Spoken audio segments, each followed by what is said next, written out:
माँ की अनमोल ममता की कहानी। रात के 2 बजे बज रहे थे, फोन की रिंग बजती है। 26 साल का आनंद नींद से जाग बड़ा खुश होकर फोन को रिसीव करता है।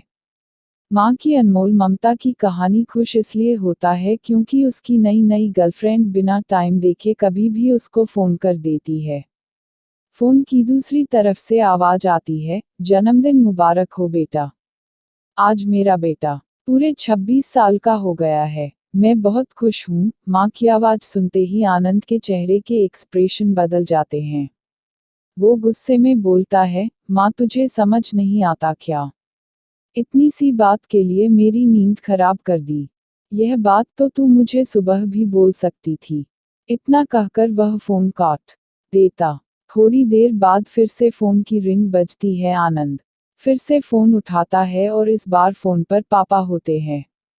आनंद इस बार आराम से बात करता है, थैंक यू पापा, आपने मुझे बर्थडे विश करने के लिए फोन किया, वो भी इतनी रात को।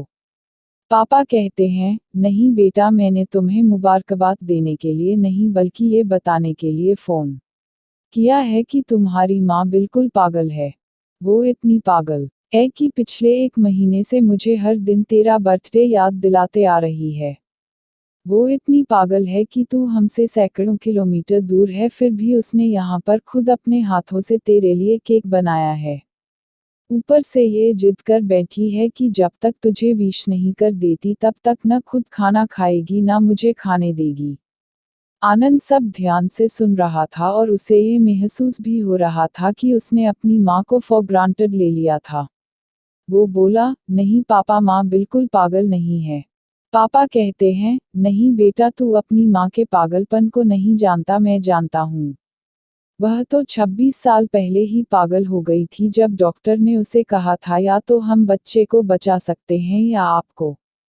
उसने बिना 1 सेकंड भी सोचे बच्चे को बचाने का फैसला ले लिया और मुझे भी कसम देकर उस फॉर्म पर साइन करने के लिए मना लिया था जिस पर लिखा था उसकी जिंदगी इस ऑपरेशन से खतरे में और अगर उसे कुछ होता है तो उसके जिम्मेदार डॉक्टर नहीं होंगे।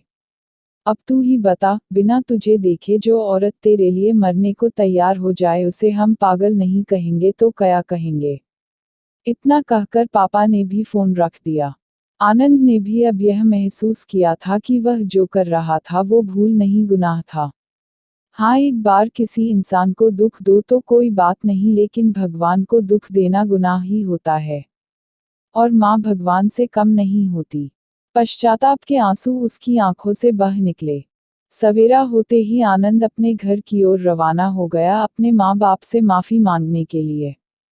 घर पहुंचते ही उसने पहले माँ से माफी मांगी जिसने उसे गले से लगा लिया। फिर वह अपने पापा से माफी मांगने लगा। पापा ने कहा, कोई बात नहीं बेटा, जा तू वापस चला जा। तेरी माँ हमेशा कहती थी कि तू उसे बुढ़ापे में संभालेगा।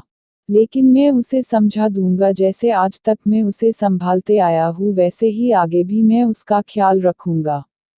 उसे भी यह समझ लेना चाहिए जो बेटा उसके एक फोन करने से परेशान हो जाए वह उसे उम्र भर क्या संभालेगा। बाप की ऐसी कड़वी बातें सुन आनंद की आंखें बहने लगी। वो सर झुकाए अपने बाप के सामने चुपचाप खड़ा रहा। अपने बेटे को परेशान देख माँ आगे आती है और पापा को कहती है, जाने दीजिए, माफ कर दीजिए, हमारा ही बेटा है। माँ की ममता का मोल ना कोई लगा पाया था ना कोई लगा पाएगा। 9 महीने प्रसव की पीड़ा सहन करके हमें नई जिंदगी, नई दुनिया में लाने वाले माँ ही हमारी हर गलती को माफ कर सकती है।